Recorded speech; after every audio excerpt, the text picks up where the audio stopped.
Ladies and gentlemen, we got them.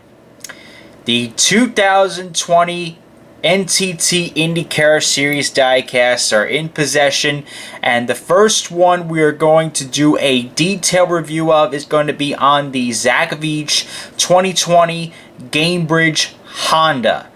Now, the Gainbridge car has a weird-ish history with us race fans over the last couple years. As you may well know, Gainbridge is part of Group 1001, which is a personal sponsor of Zach Veach, and they produced a diecast in 2018, and also in last year, there was a 2019 118 produced. However, Gainbridge ordered the whole stack of them and just gave them out to their employees. So there was none left for the public market, but now, for the 2020 season, it is the first diecast we're going to be exposed of. This is going to be the diecast I will be reviewing. I do also have one for my personal collection, and we will do a very cool video on the personal collection. Not really going to go too much into details about it, but one of the cool things about the 2020 cars is when they announced the Aeroscreen, I was quite concerned if Greenlight was going to actually implement the Aeroscreen on both the 118s and the 164s. When it was heard and confirmed that they were going to put the Aeroscreens on the cars, my second concern came, alright, is this Aeroscreen going to be molded physically onto the chassis, or is it going to be a separate part where if, God forbid, we scrub it too much like on a shelf, it breaks off? It looks like to me, based off of the sample videos, this Aeroscreen is indeed molded onto the chassis, and that will pay big dividends. It will pay dearly for the stop motion makers. It will pay dearly for those who collect those outside the box.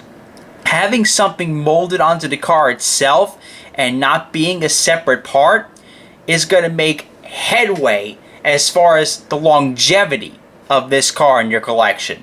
Well, of course, you keep it in a box like me, it really doesn't matter. But for those who take their cars out of the packaging, it's going to make a huge world of difference.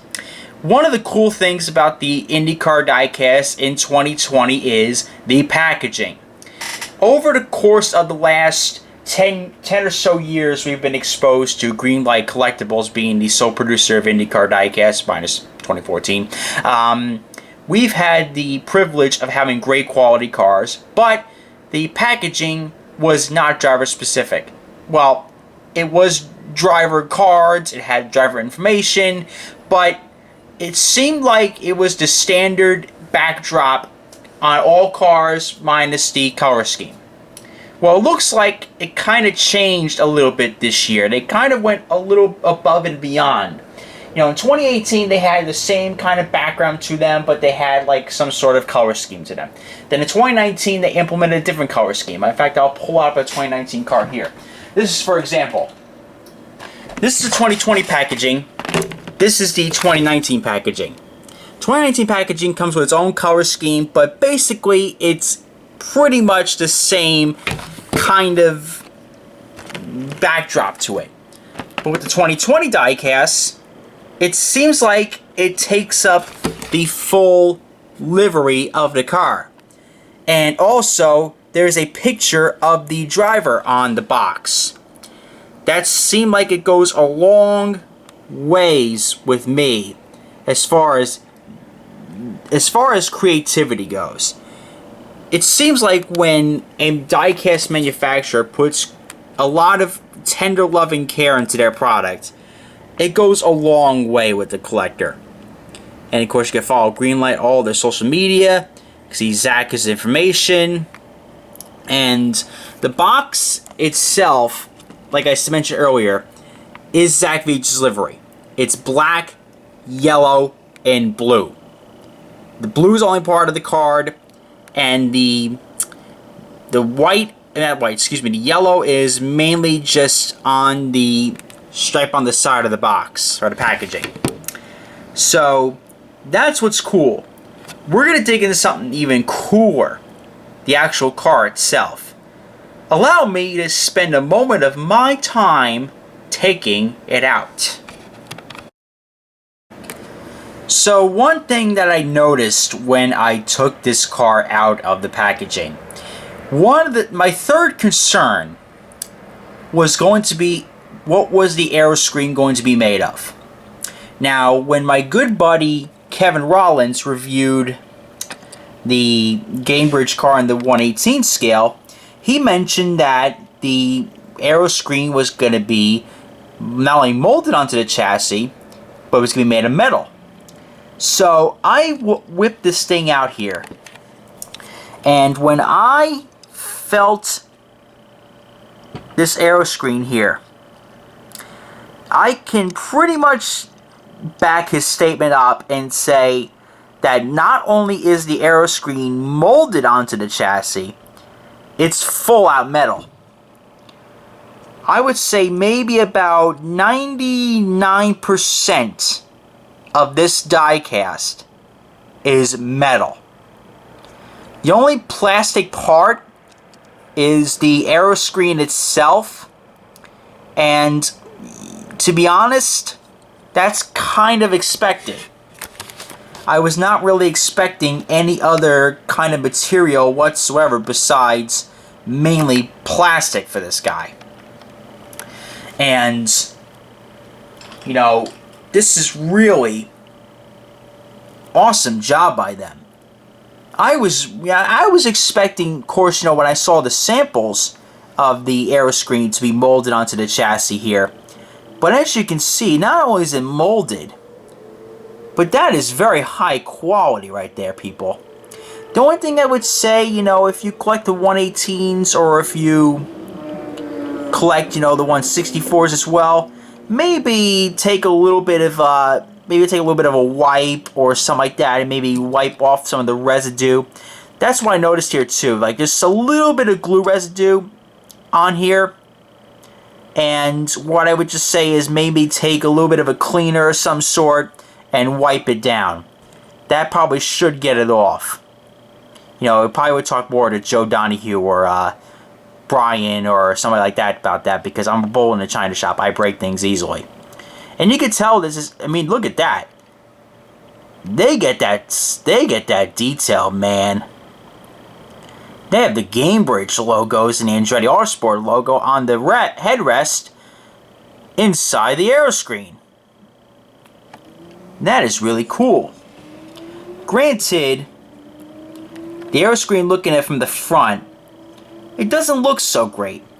You know, it kind of looks a little bulky and tall and all that. When you look at it from the side, though, my God, is it beautiful. Stunning. And it looks like, I know Kevin pointed this out too in his review. I'm going to reference a lot of his review in here, but in this video. It looks like they got the color wrong, or the color mismatch on the Aeroscreen. It doesn't look like that's the case for the 164. Like, my only complaint with the Aeroscreen is kind of some of the residue on here, on the Aeroscreen. There's some residue, maybe some of the scratches from the plastic. But, you know, a simple solution really would seem to take care of that. I think any kind of cleaning solution whatsoever could probably handle that. But another cool difference. Oh, zoomed in too closely. Now we have NTT IndyCar Series and Honda on the Aeroscreen, whereas compared to what was before, it was right below the roll hoop. The 26 kind of moved up a little bit, and Zach Veach's name is underneath there. And the Honda logo is, of course, no longer on the dorsal fin, because I'll pull up my Connor Daly card there. See, like, there's the IndyCar logo, Connor Daly's name is right underneath there, the Honda logo's there. But with Zach Veach's car here, it's all changed up now because of the Aeroscreen. Awesome job, though. One thing I would like to see improvements for 2021, because I know all the diecasts are being produced now. I would like to see what they did with the 118s is kind of put Firestone imprints on the inside of the tires.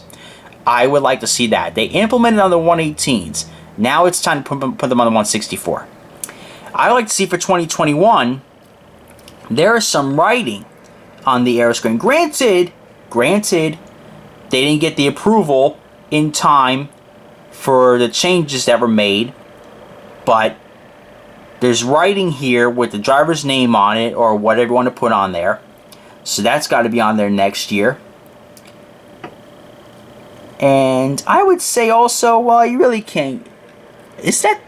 I guess the detail of the fuel cell's kind of missing there. Pull my Connor Daly car. Oh no, that's decal too. That is decal. But you know what? Maybe I like to see that too. I like to see that too on there. Have a nice little decal for the fuel cell. That would be awesome. But it seems like to me, these guys hit a home run with this diecast. I mean, I would recommend this to any friend of mine. If you are looking to purchase a 164 IndyCar, definitely start with this to get your feet wet with the Aeroscreen, get your feet wet with the new cars.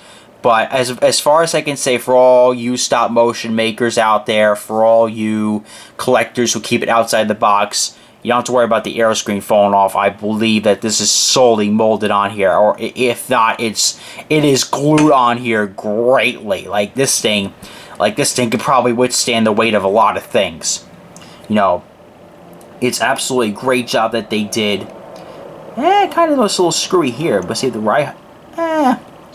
Notice that's kind of tilted a little bit towards the left. That's all good there. You know, sorry if I didn't really go over much of the sponsors or the livery itself. You can pretty much follow. You can pretty much look at the livery as I'm going along here. I'm kind of more reviewing the casting itself in general, and it looks like to me they also kind of changed the tub of the car itself, because I do notice that the little, let's see, how can I say this right?